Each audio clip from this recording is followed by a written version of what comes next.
और इस पर ज्यादा बातचीत और ज्यादा जानकारी के साथ हमारे संवाददाता केतन रघुवंशी खुद जुड़ गए हैं।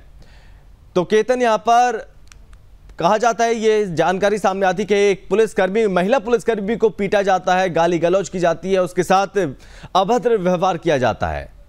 ऐसे लोगों पर कार्रवाई करने के बजाय यहां पर पत्रकार पर एफआईआर होती है, भारी भीड़ यहां पर पहुंचती है, पुलिस पर दबाव बनाया जाता है और पुलिस यहां पर किस तरह से काम कर रही है, पुलिस की तमाम कार्य प्रणाली पर सवाल खड़े हो रहे हैं। केतन, पहला मामला नहीं है, जैसे कि हमने आपको पहले भी बताया कि ये जो मामला था सारा मारपीट का, महिला को जो सरियाबाजार मारपीट की गई पूर्व नगराध्यक्ष के, पूर्व नगर उपाध्यक्ष के पुत्रों द्वारा, इसको तकरीबन 12 घंटे लगे और इसमें 2 न्यूज लगानी पड़ी, सुदर्शन न्यूज पे भी और पोर्टल पे भी, तब जाकर कहीं थोड़ा सा प्रेशर जिला प्रशासन पर पड़ा और उन्होंने यह केस दाखिल किया। और इसी का रोष रखते हुए परवेज खान, इन्होंने 400 से 500 समर्थकों के साथ घेराव डाला पुलिस थाने को और झूठी एफआईआर करने की मांग करने लगे। पर उस वक्त पुलिस प्रशासन ने उनको तवज्जो न देते हुए उल्टा उनके ऊपर और उनके 25 साथियों के ऊपर 37(1) कलम, जो कि जमावबंदी का आदेश होता है, उसका उल्लंघन करने के तौर पर खुद उन्हीं को आरोपी बनाया गया।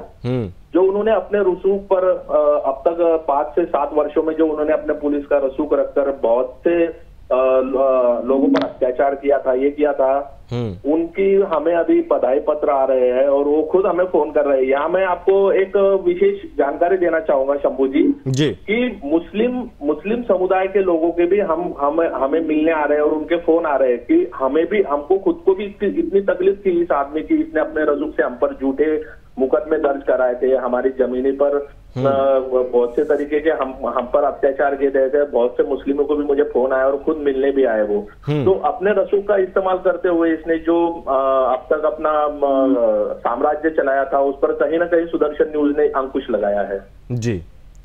लेकिन अभी भी लोगों में डर है, इनकी जो दहशत है, इनका जो रसूख है। और केतन, ये समझा जा सकता है कि अपने रसूख के चलते, अपनी पावर के चलते यहाँ पर किसी को भी डरा सकते हैं, धमका सकते हैं और पुलिस पर दबाव बना सकते हैं। ये साफ तौर पर समझ में आती है चीजें केतन। जी बिल्कुल, इसका एक प्रत्यक्ष उदाहरण तो ये है कि हाल ही में अभी एक महाराष्ट्र व्यायामशाला के पास में हमारे यहाँ हिंदू मुस्लिम में दंगल हुई थी, उसके आरोपी को 120 आरोपियों को तहत किया गया था। उसमें से 30 आरोपियों को दूसरे ही दिन पुलिस ने नामजद कर लिया था और गिरफ्तार कर लिया था। लेकिन यहाँ पे मैं गौर फरमाना चाहूंगा कि 2 आरोपी जो पुलिस कस्टडी में बाकायदा दिख रहे हैं कि उन्होंने पुलिस ने उनको पकड़ रखा है, फिर भी वो आज तक फरार है। इसका जो गौप्य है वो अभी तक समझ में नहीं आ रहा है नंदुरबार वासियों को, क्योंकि जो पुलिस कस्टडी में दिखाई दे रहे हैं बाकायदा उनको पुलिस ने पकड़ा हुआ है इस वीडियो में, उसके बावजूद अभी 2 दिन हो जाने के बावजूद, 48 घंटे हो जाने के बावजूद भी अभी भी वो फरार दिखाए जाते हैं। तो कहीं ना कहीं अभी भी उनका रसूख जो है वो इस्तेमाल करते नजर आ रहे हैं अधिकारियों पर, ऐसा नंदुरबार के वासियों में संभ्रम है जी। और केतन, 23 अप्रैल को आपको एक एफआई नोटिस दिया गया था, उसमें क्या बातें थी और क्या चीज कही गई थी? सर, ये तो जैसे होल्ड पर रखा गया था हमारे केस को, ऐसा समझ लीजिए कि जैसे रात को इन 400 से 500 मुस्लिमों का जमाव लेकर परवेज खान अपने पूरे रसूख के साथ वहां पर डटा रहा रात को 12:30 बजे तक। पर उसके हाथ में नाकामयाबी आई, ऐसा तो हम नहीं बोल सकते, क्योंकि सुबह हमें बुलाकर बताया गया कि आपके ऊपर एफआईआर दर्ज कीजिए। मैंने बोला सर मैंने तो ऐसा कुछ किया नहीं है जिससे एफआईआर दर्ज हो। तो उन्होंने तीसरे माह की एक मेरी फेसबुक पोस्ट थी जिसमें हमने नंदुरबार के लोगों का आह्वान किया था कि भले सवेरे जो भी कोई मंदिर हो, मस्जिद हो, गिरजाघर हो, चर्च हो, यहाँ से जो कोई लाउड स्पीकर पर सुप्रीम कोर्ट के आदेश का उल्लंघन होता है, इस बारे में अगर किसी को परेशानी हो तो वो सुदर्शन न्यूज से संपर्क करे, हम उसकी मदद करेंगे कानूनी तौर पर। और उस पोस्ट में न किसी मजहब का नाम था, न किसी धर्म विशेष का नाम था। ऐसा होने के बावजूद सिर्फ परवेज खान इनका एक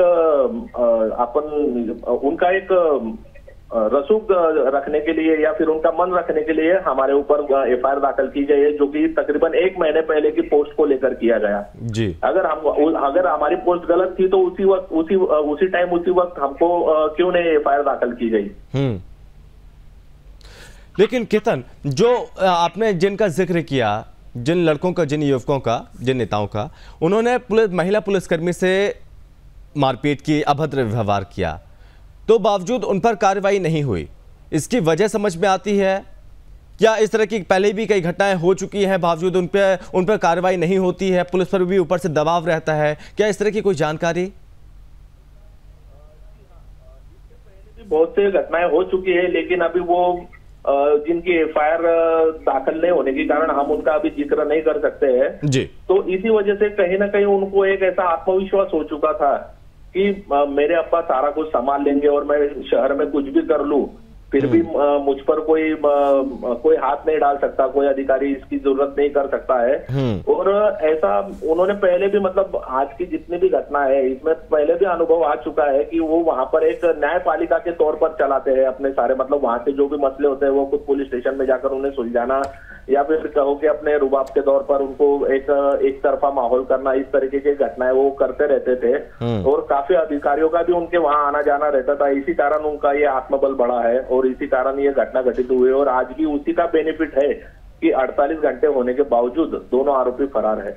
और केतन, क्या इस पूरे मामले को लेकर आपने सीनियर अधिकारियों से, पुलिस के वरिष्ठ अधिकारियों से आपने बातचीत करने की कोशिश की? क्या उनसे बातचीत हो पाई है? उसको लेकर उनका कोई जवाब अभी तक सामने आया? क्या उन लोगों ने अभी इस पर स्वतः संज्ञान लिया है? सर, आपको तो बताना चाहूंगा कि जैसे पहले भी हम पर केसेस दाखिल हुए हैं, इसके पहले तो सुदर्शन न्यूज के संवाददाता को एक विशिष्ट प्रकार की जो कहेंगे सहूलियत दी जाती है कि हमारा ना कोई फोन, कोई भी बड़ा अधिकारी या छोटा हवलदार से लेके तो बड़ा अधिकारी हमारा फोन कभी भी रिसीव नहीं करता है। और अगर हमें कॉल भी करना हो तो वो व्हाट्सएप कॉल या इसके जरिए करते हैं ताकि उनके ऊपर कोई निगरानी ना हो। उन्हें एक प्रकार का डर होता है, वो हमसे बात करने से भी हिचकिचाते हैं, हमारे फोन रिसीव नहीं करते हैं। तो इस वजह से अभी तक तो कोई बड़े अधिकारियों से हमारा संपर्क नहीं हुआ, लेकिन हमारे जो सूत्रों की जानकारी के हिसाब से अभी भी फरार चल रहे हैं और अभी जो केस है वो इस पर है, प्रगति पर है। लेकिन केतन, एक बात तो है, लेकिन ऐसे जो भी जिहादी हैं, लेकिन जो ऐसे भ्रष्ट करप्ट जो पुलिसकर्मी हैं, पुलिस अधिकारी हैं, इनको जगाना, इनको लाइन पर लाना ये सुदर्शन न्यूज़ का काम है। और सुदर्शन न्यूज़ हमेशा से अड़ा रहेगा, डटा रहेगा, जनहित के मुद्दों को उठाता रहेगा। बहुत धन्यवाद आपका ज़्यादा जानकारी के लिए, बहुत धन्यवाद।